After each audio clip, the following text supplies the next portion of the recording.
In 1901, inside a New York State park 6 million acres wide, the wealthiest families in America had assembled nearly 200 private wilderness compounds. Not cabins, not vacation homes. Actual small estates built from spruce logs and fieldstone, disguised as rustic simplicity and furnished like Fifth Avenue drawing rooms. One of them, built for the Vanderbilts, ran to 27 buildings. Another, built 2 decades later for Marjorie Merriweather Post, ran to 68. Vanderbilt owned one. Morgan owned one. Huntington, Whitney, Rockefeller, each claimed a piece of the same 6 million acres, each convinced the wilderness they had bought would stay in the family for generations. Today, of those nearly 200 great camps, only 35 survive with their original buildings intact. The rest are gone, or converted into museums, or sold, quietly, decades later, for sums the men who built them would not have recognized as real money. The families whose names are stamped on the maps and the guest registers do not own this wilderness anymore. Almost none of them do. This is the story of how they built an empire out of spruce and fieldstone 6 hours from Manhattan, and how, one generation at a time, it slipped out of their hands entirely. Chapter 1. The Road into the Wilderness. In 1871, the northern half of New York State remained, for practical purposes, a country apart. No railroad crossed it, no telegraph line reliably reached its interior. A traveler bound for the high peaks or the chain of lakes that fed the Hudson moved the way travelers had moved for a century. By guide, by wagon trail, by canoe, and the trip from Saratoga Springs into the deep forest could consume the better part of a week. That was the wilderness Thomas Clark Durant inherited as a business problem. Durant was not a naturalist. He was the vice president of the Union Pacific Railroad, the man who had driven the Golden Spike at Promontory Summit 2 years earlier, and he looked at 6 million acres of spruce and granite the way he looked at any unclaimed territory west of the Mississippi, as track waiting to be laid and land waiting to be sold. He laid the track. In 1871, the Adirondack Railway opened, 62 miles of rail running from Saratoga Springs to North Creek, and for the first time in the region's history, a person of means could reach the edge of the wilderness in an afternoon instead of a week on foot or by wagon. Durant did not stop at the railway.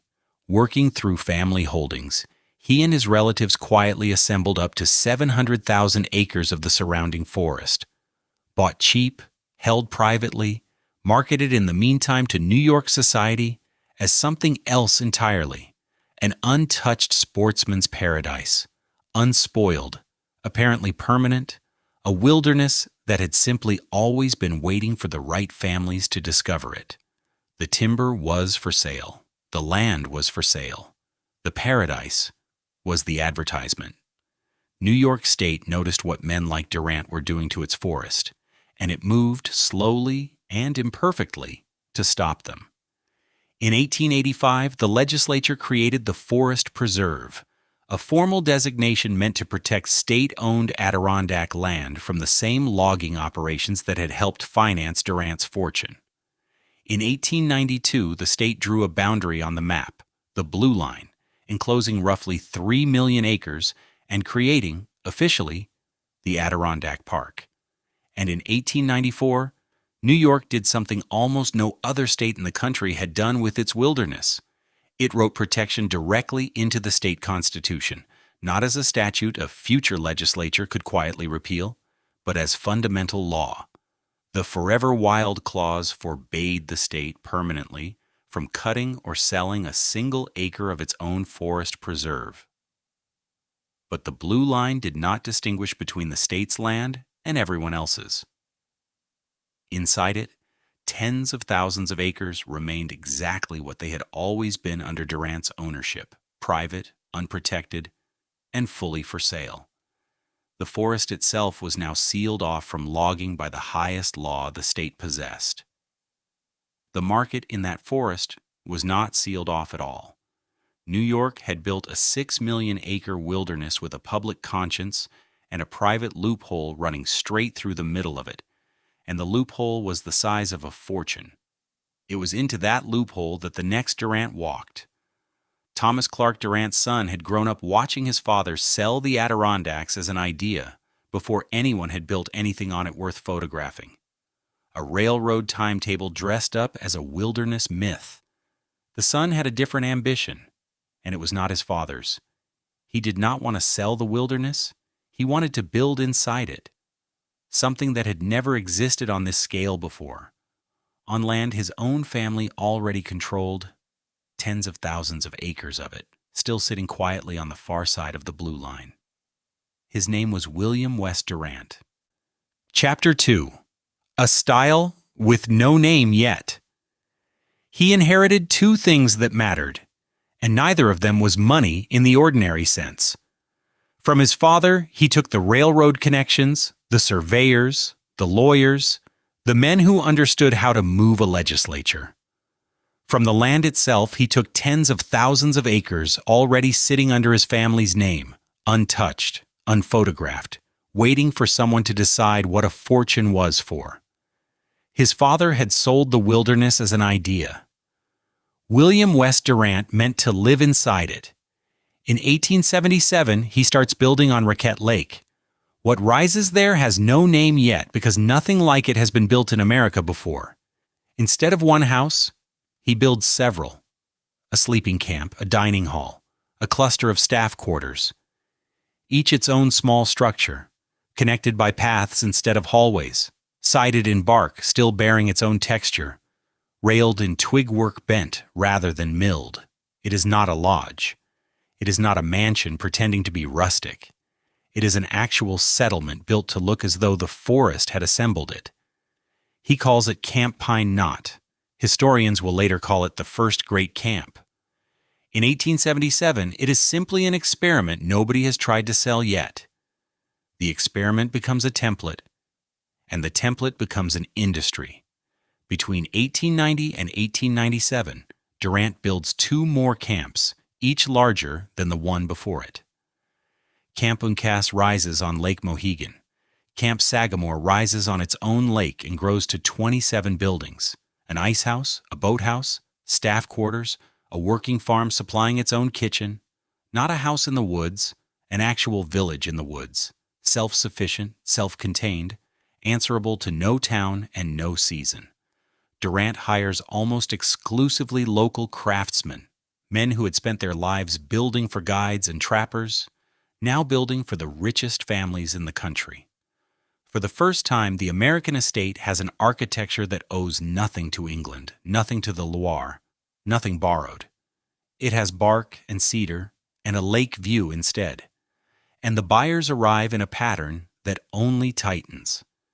In 1895, Collis P. Huntington, the railroad baron who had helped drive the transcontinental line to its completion, buys Camp Pine Knot outright. In 1896, J.P. Morgan, the financier reorganizing half of American industry from a desk in Manhattan, buys Camp Uncas. In 1901, Alfred Gwynn Vanderbilt, heir to the largest private fortune in the United States, buys Camp Sagamore, and does not leave it as he found it. He installs running water. He installs flush toilets. He builds a private hydroelectric plant to light rooms that had been lit, until then, by nothing but kerosene and fire. He adds an outdoor bowling alley because by 1901, a summer camp in the Adirondacks can have one. 3 camps, 3 of the wealthiest men in the country. Each purchase larger, each fortune deeper than the one before it, and Durant at the center of all of it, the architect, the developer, the man whose name is on the deeds before it is on anyone else's checks. From the outside, nothing about the pattern looks like anything but a cent. The wilderness his father had sold as a rumor, the son had built into an address for the richest men in America, one camp at a time, each one bigger, each one bought faster than the last. What none of the buyers ask, in 1895 or 1896 or 1901, is how a man builds 3 estates of this scale on income no one has ever seen him earn. Chapter 3. The Accounting. Robert C. Pruin has never needed anyone's money but his own. An Albany banker, born into a family that produced diplomats before it produced financiers, he spent his boyhood years in Japan, where his father served as the first American minister to a nation just then opening itself to the West. He returns to the Adirondacks with that country still inside him. Not as a memory, an actual template. In Newcomb, he buys roughly 12,500 acres of wilderness and commissions the architect Robert H. Robertson to raise Camp Santanoni, gabled roofs, deep eaves, open verandas that borrow their silhouette, unmistakably, from the country where he grew up. It rises through the 1890s in stages, wing by wing, until it stands as one of the largest private wilderness estates inside the Blue Line. Where Durant's money arrives by rumor and a family land company no one has fully audited, Proyns arrives by ledger. A banker's fortune, visible, taxed, unremarkable in its origin. Durant did not invent this pattern. He only opened the door through which men like Proyn now walk. Behind the guest lists and the boathouses, a different ledger is being kept. One with Durant's own name at the top of it, and not as the author. In 1893, while he is still assembling camps for the Vanderbilts and the men who follow them, his sister sues him. Ella Durant claims her brother cheated her out of her share of their father's estate.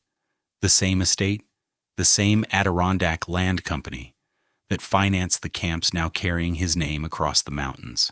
Not a creditor, not a rival developer circling a weakness. His sister. The case does not resolve quickly. Durant's lawyers file motion after motion, request after request, and the trial stretches across 6 years. Outside the courtroom, new camps open, existing ones change hands, and the men arriving each season are richer than the ones before them. Then, finally, a court rules. The judgment against him. $753,931, a figure with no rounding, no mercy, and no relation whatsoever to the fortune everyone had assumed he possessed. He sells to pay it. Pine Knot goes first, then Uncas, then Sagamore. The 3 camps that built his name passed to new owners within a few years. Each transaction a small surrender dressed as a real estate deal. It is not enough. A divorce follows the lawsuit. Creditors follow the divorce. In 1904, the man who designed the Adirondack Great Camp, who built the first of them with his own hands, who put his name on the deed before it ever appeared on anyone else's check, files for bankruptcy. Durant owns nothing now. Not Pine Knot, not Uncas, not Sagamore, not the acreage his father sold as a rumor, and he turned into an address for the wealthiest men in the country. The empire keeps his signature on every original blueprint, and his name on none of the properties still standing. Santanoni is finished. Proyn's fortune visibly his own. The loophole in the Blue Line working exactly as Durant designed it. For someone else. Now. Pine Knot, Uncas, and Sagamore sit in new hands, their new owners already planning additions Durant never approved and will never see. Within a few years, the pattern he started will no longer need him at all. Not 3 camps, not a dozen, but a pattern that kept multiplying across the private land inside the park. Each new camp paid for by a fortune that owes him nothing but the idea. Chapter 4. The Invisible Machine. By the early 1900s, the compounds Durant seeded no longer announced themselves. Reach one and you leave the paved world behind by design. A private rail spur that terminates at a boathouse. A steamboat chartered for the crossing. A guide walking a wagon through 11 miles of second-growth forest because no road was ever cut. Most of these camps, scattered by now across every corner of the park, are invisible from any public right-of-way, screened by the same wilderness their owners paid to preserve. Guests arrive for a season, not a weekend. 6 weeks, sometimes 10, with steamer trunks packed for several changes of clothing a day, boat clothes and dinner clothes and clothes for nothing at all except the appearance of leisure. The season ends, the family departs for Newport or Fifth Avenue, and the camp does not close. It keeps running. It runs on a staff economy that outsiders rarely see, and residents of the region cannot avoid. Guides, boatmen, cooks, groundskeepers, ice cutters who spend January sawing block ice from the lake for the ice house that will feed a kitchen in July. A single great camp can employ several dozen people year-round at the discretion of one family that visits for 2 months. The guide himself becomes something closer to a licensed trade than a local trick of the woods. New York begins formally certifying Adirondack guides, one of the first outdoor guiding licenses issued anywhere in the country. Not a hobbyist with local knowledge, an actual credentialed profession, tested and registered, because the wealth arriving on the private spurs needs men it can verify. The wilderness has acquired a bureaucracy. Around the lakes, hamlets grow to service what they will never be permitted to enter. Hotels multiply near the rail junctions. Liveries and outfitters and laundries organize themselves entirely around the camp calendar, and the local population, trappers' descendants, lumber camp veterans, farmers, pushed off marginal land, becomes within a generation staff. Not partners in the boom, staff. A boy who guides a millionaire's sons through Whitewater in August cuts that same millionaire's ice in February and will never once see the inside of the main lodge he keeps stocked. The wilderness the guidebooks still call untouched is by now the most administered forest in the eastern United States. Surveyed, staffed, supplied, taxed, and closed. None of it shows from the water. That is the point of the design Durant left behind. The money is total, and the appearance is nothing. A camp with 40 employees and a standing ice house and a private telegraph line to New York presents itself from a passing canoe as 3 log buildings and a dock. The scale of the operation is legible only in the account books. The guide payrolls, the coal oil and canvas and canned goods orders shipped in by the trainload each May. Ledgers that no guest ever asks to see and no guide is paid enough to mind. For 2 decades, this machine runs quietly enough that its scale is almost the only story left to tell about it. Then, in 1920, a name enters the record that no one in the Adirondacks has had to reckon with before. Bigger than Durant's clients, bigger than the guiding families measure their own histories against. Marjorie Merriweather Post is coming to Upper St. Regis Lake. Chapter 5. The Private Kingdom and Its Cost. Marjorie Merriweather Post does not build slowly.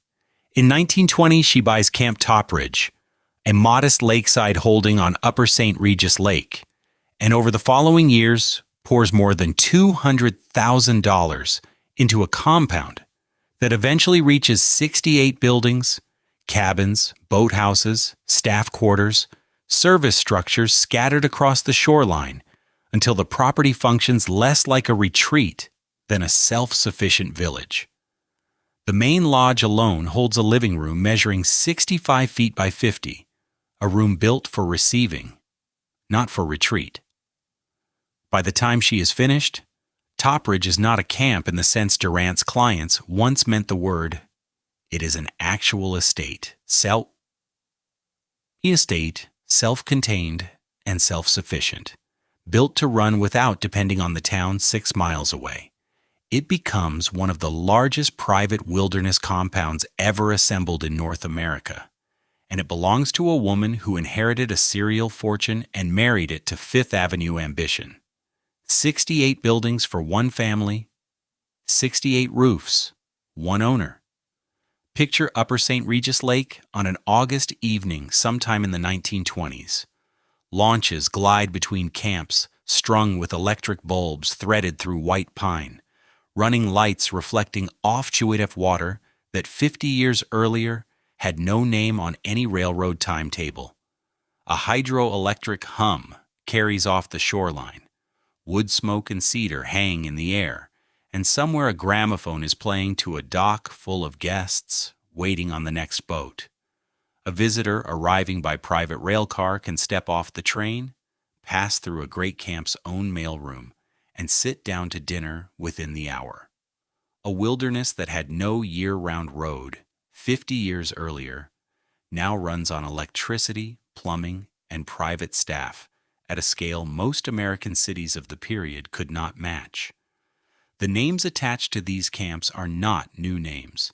They are Fifth Avenue names, Newport names, the same signatures that filled the ledgers of Renaissance revival mansions and shingled cottages on the Rhode Island coast.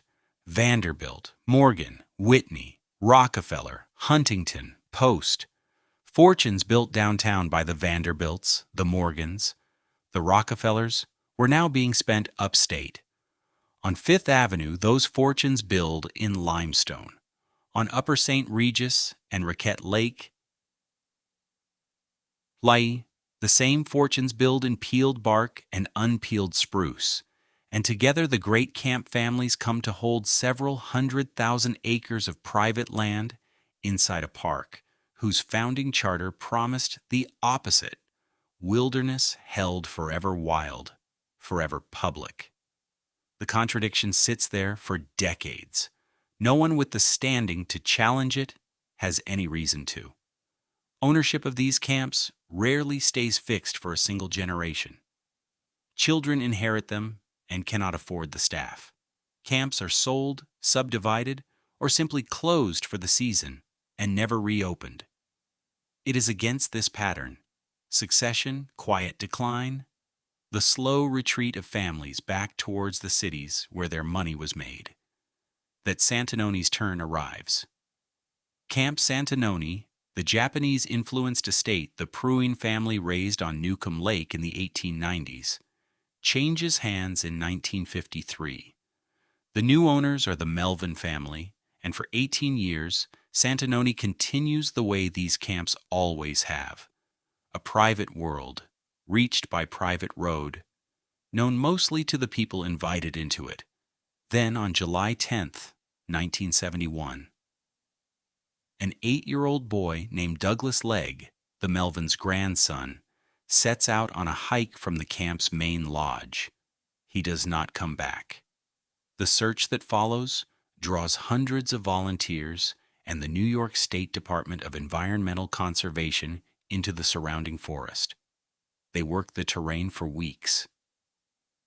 The same terrain the guiding families once knew by lamplight, the same terrain that made Durant's clients feel they had purchased something untamed.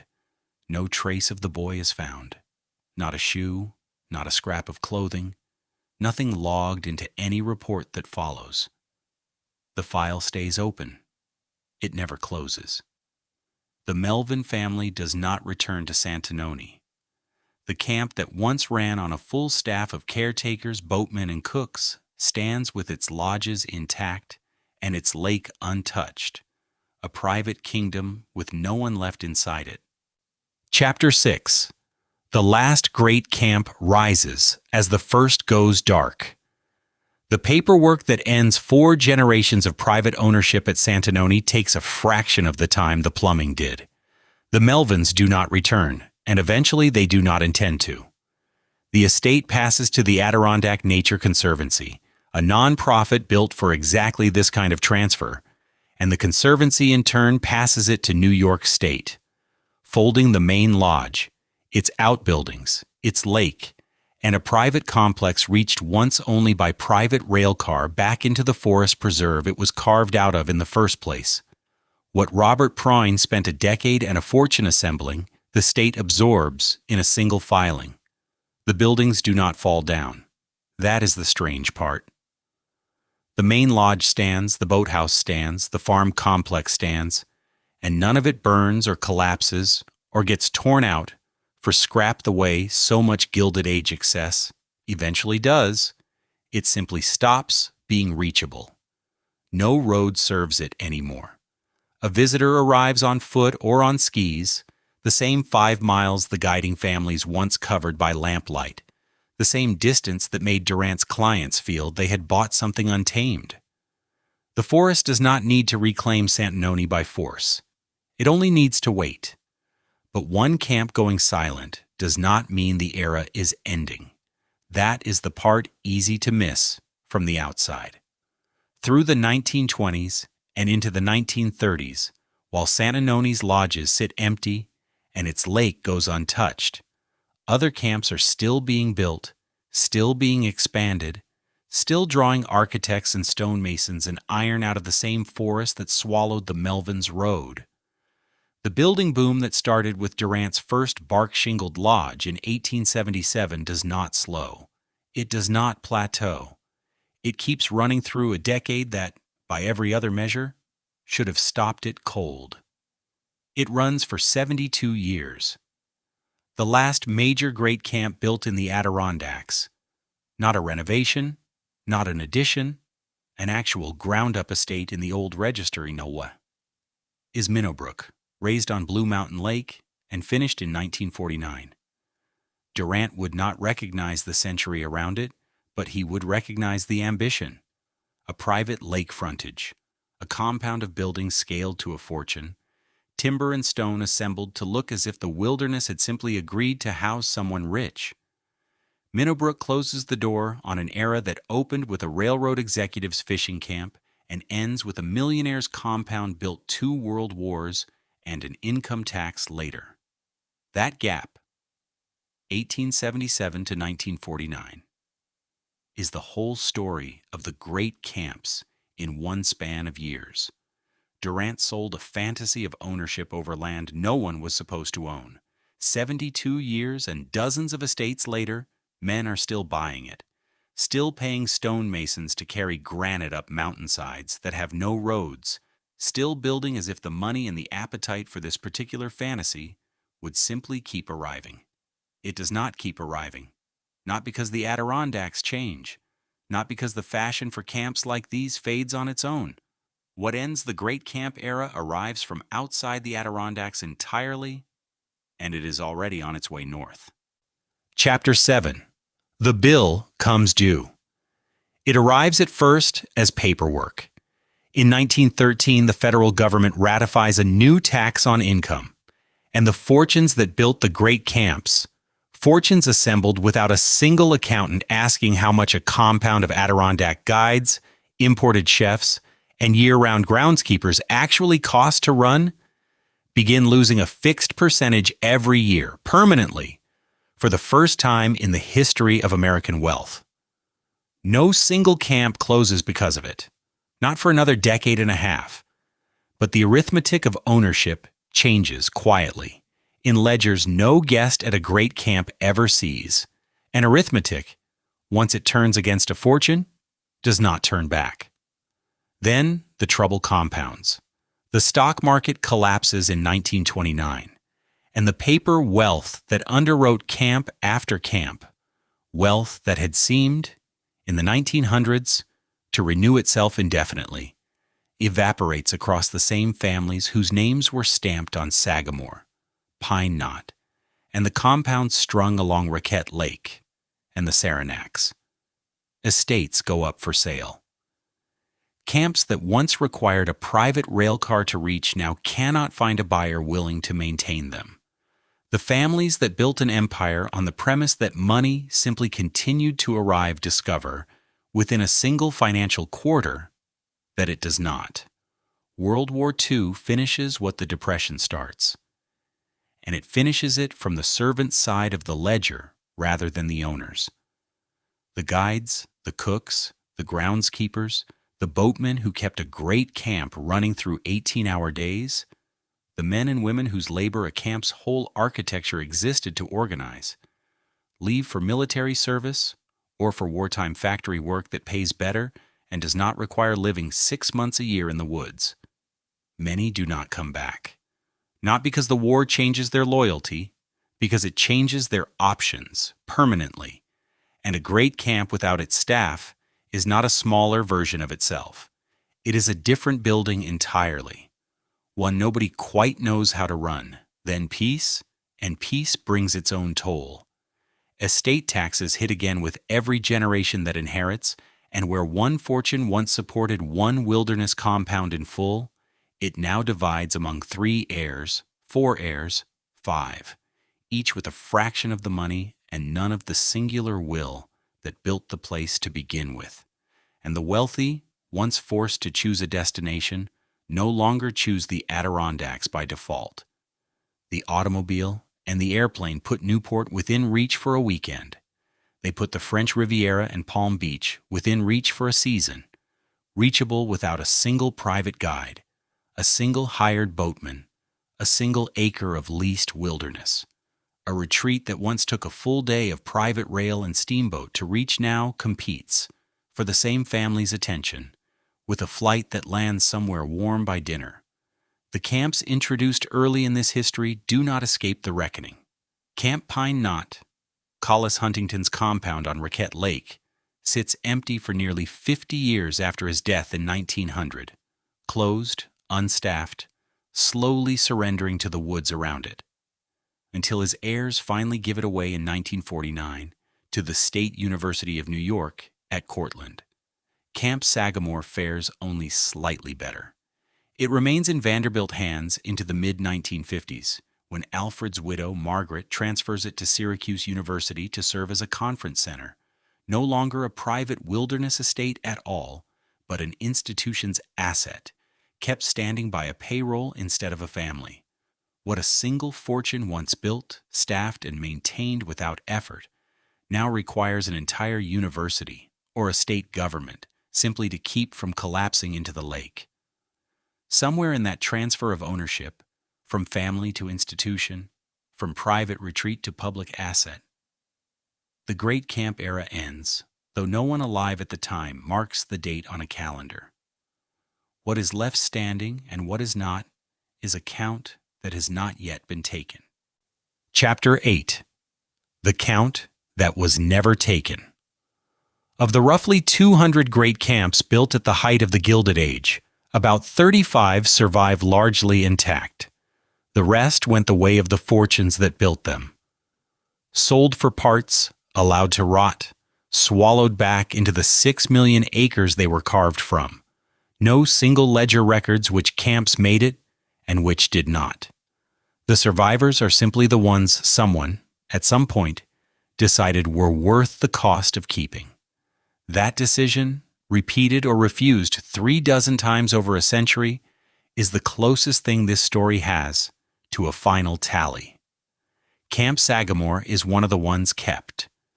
Vanderbilt's 27 buildings still stand on the lake, where he once ran a private hydroelectric plant to light rooms no one occupies now except tour groups. It operates today as a National Historic Landmark and a museum. Its Great Hall open on a schedule, its boathouse photographed by visitors who arrive by car on a paved road Vanderbilt never had to build. The plant that once existed to serve one family now exists to be looked at. That is the full distance the camp has traveled. Pine Knot's own trip took a plainer direction. It was the first of them, Durant's original experiment in building a fortune's retreat out of bark and log, the model every camp after it copied and enlarged. It now belongs to SUNY Cortland, run as an outdoor education center, its cabins used by college students who could not have afforded a week there in 1900 and do not need to now. The camp that invented the form is still standing. It simply stopped being anyone's private world some decades ago. Camp Sananoni has not made that transition at all. The Pruitt family's Japanese-influenced lodge still stands empty inside the forest preserve, reachable only by a 5-mile trail, kept from collapse by volunteers rather than staff. No caretaker lives there. No family returns each summer. The disappearance that emptied the camp in 1971 was never solved, and the lodge has sat unresolved ever since, in almost the same way, present, intact, unexplained, waiting on an answer the woods have not produced. Camp Topridge changed hands the most, and the money tells its own story. Marjorie Post's compound sold for $911,000 in 1985, then again in 1994, to a Texas investor. Decades later, a separate great camp on Lake Cora, Once Vanderbilt land, once the retreat of a lieutenant governor, sold for $79.5 million, a record for the region. A century ago, these camps were built for six figures by men who controlled entire industries. Today, one changes hands for nine. The wilderness empire the robber barons assembled did not end. It was simply recapitalized by people whose names have not yet entered the history of the place. The Adirondack Park itself never changed terms. It remains, as it was set down in 1892, 6 million acres inside a blue line, roughly 2.6 million of them constitutionally forever wild, logged by no one, sold by no one, immune by law to exactly the kind of transaction that just moved Lake Cora. The great camps were never part of that promise. They were private inholdings built to look as though they had grown out of the forest floor rather than been imported into it, and whatever protection the wild land enjoys, the camps built inside it enjoy none of it. They stand or they fall according to whether anyone still wants them. The water does not participate in any of this. It runs off Raquette Lake, off Sagamore Lake, off Upper St. Regis, the same three lakes that carried Durant's guideboats and Vanderbilt's steam launches, past docks that were built for arrivals and departures on a precise seasonal calendar. The docks are still there, weathered gray, a few boards replaced, the paint long gone to bare wood. They stand a foot or two above water that rises and falls with the season exactly as it always has. Almost no one who was ever rowed out from one of them is still alive to be rowed out again. The water goes on running toward the sea regardless.